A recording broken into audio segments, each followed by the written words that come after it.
Picture this, the 1917s, an era of excess, rebellion, and the golden age of rock and roll.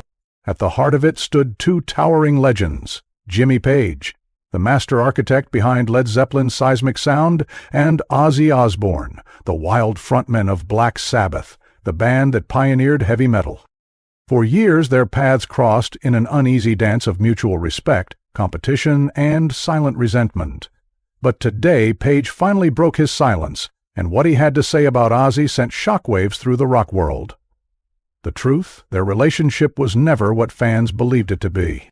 While Led Zeppelin and Black Sabbath are often lumped together as the fathers of heavy music, Jimmy and Ozzy were far from allies. The two bands emerged around the same time, both hailing from England and shaking the music world with their heavy blues-based sound.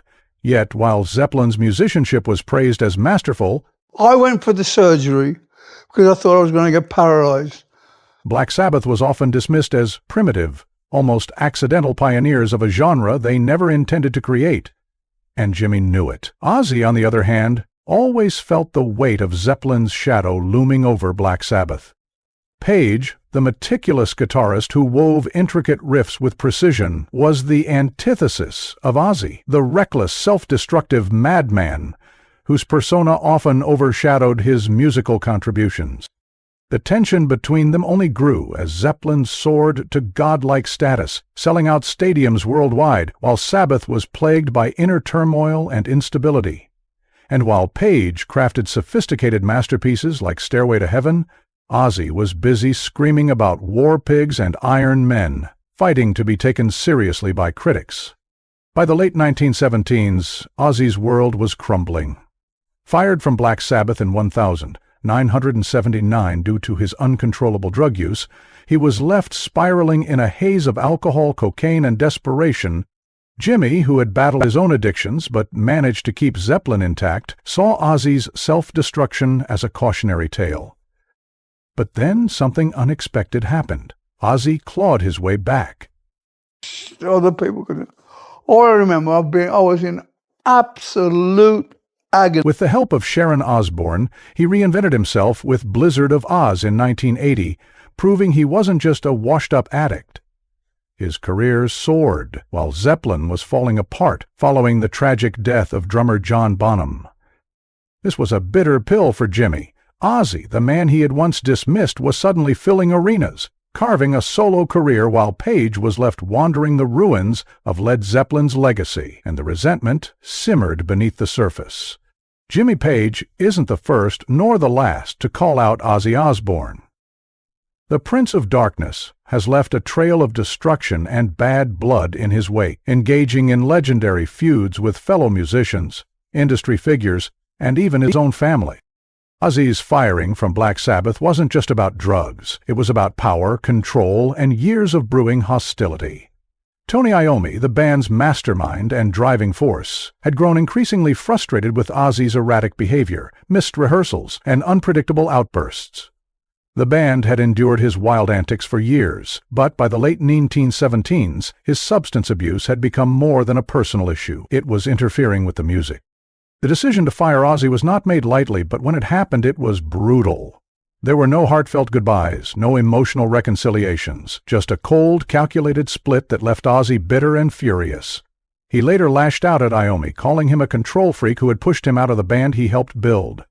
Ozzy's resentment ran deep, feeling as if he had been betrayed by the very people he considered family. The pain of that separation haunted him for years. Even after years of attempted reunions, their relationship remained strained. Whenever the two found themselves in the same room, there was an unmistakable tension, a thick cloud of unresolved anger hanging over them. While they tried to mend fences for the sake of fans and nostalgia, the scars of their split never truly faded. For Ozzy, it was always personal. Being ousted from Black Sabbath wasn't just about losing a band. It was about losing his identity. No matter how successful he became as a solo artist, the bitterness of that betrayal never entirely left him. When Ozzy was out, Sabbath replaced him with Ronnie James Dio, a move that infuriated him to no end. To Ozzy, Dio was not just a replacement, he was an intruder, someone stepping into his shoes and trying to redefine a band that had once been his entire world. The bitterness was palpable. Ozzy mocked Dio relentlessly, making fun of his short stature, his soaring vocal style, and his theatrical stage presence, which Ozzy saw as overly dramatic and pretentious. He dismissed Dio's voice as opera for metalheads, and repeatedly belittled his ability to connect with fans the way he had. But Dio, known for his sharp wit and unwillingness to back down, hit back just as hard. He once stated that Ozzy had no musical talent whatsoever, accusing him of relying entirely on others to write songs, structure albums, and keep his career afloat.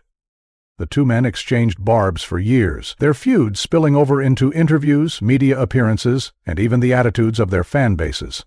To Sabbath loyalists, the schism between Ozzy and Dio represented a deeper war over the band's identity. Was Black Sabbath a raw, chaotic force of nature under Ozzy, or a refined, powerful machine with Dio at the helm? The tension escalated to absurd heights when both singers found themselves performing at the same festivals, each making subtle, or not so subtle, digs at the other during their sets. Ozzy fans would boo Dio's era Sabbath songs, while Dio supporters would chant his name whenever Ozzy took the stage. The rivalry was so intense that even members of Black Sabbath themselves grew weary of it, with Tony Iommi once remarking that working with both singers at different times felt like being caught between two feuding kings. Despite their public animosity, there was an underlying mutual respect buried beneath the insults and bravado. Years later, after Dio's passing in 2010, Ozzy admitted that while they had their differences, Dio had been one of the greatest vocalists in rock history.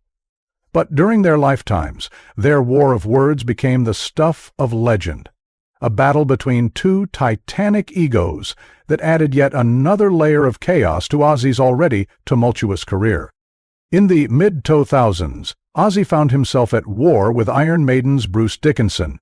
During the 2005 Ozzfest tour, Dickinson criticized Ozzy's reliance on teleprompters and accused him of being a manufactured product rather than a real artist.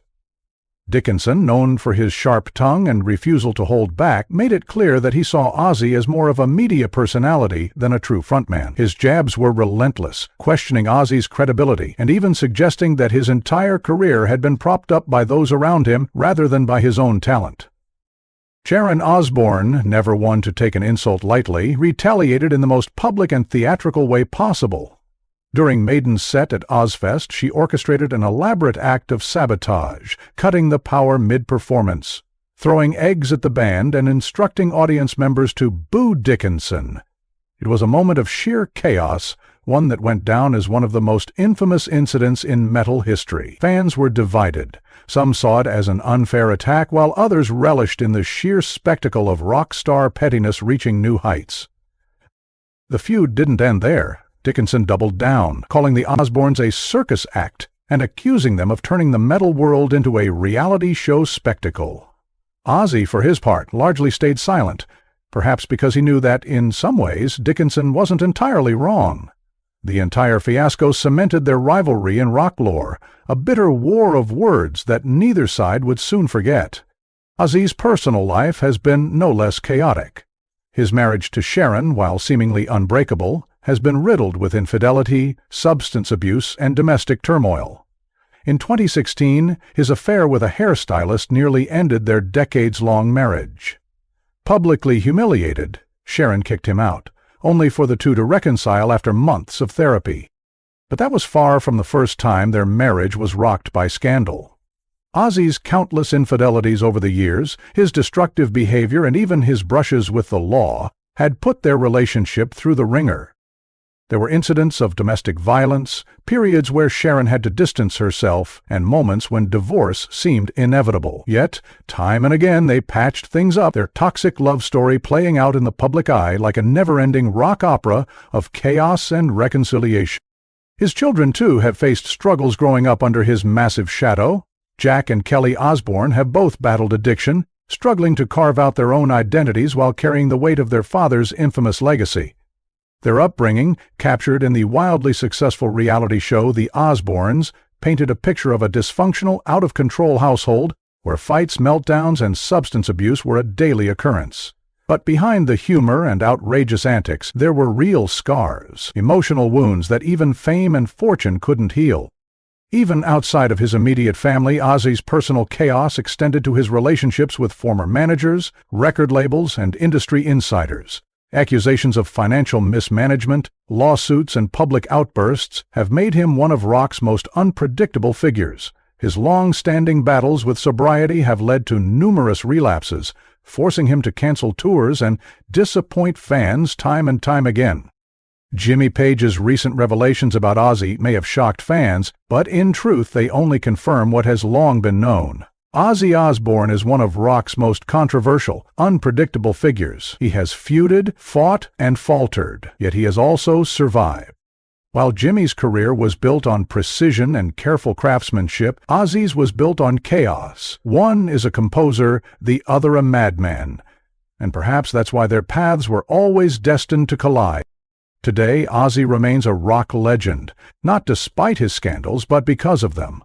Love him or hate him, one thing is certain: he will never, ever be ignored.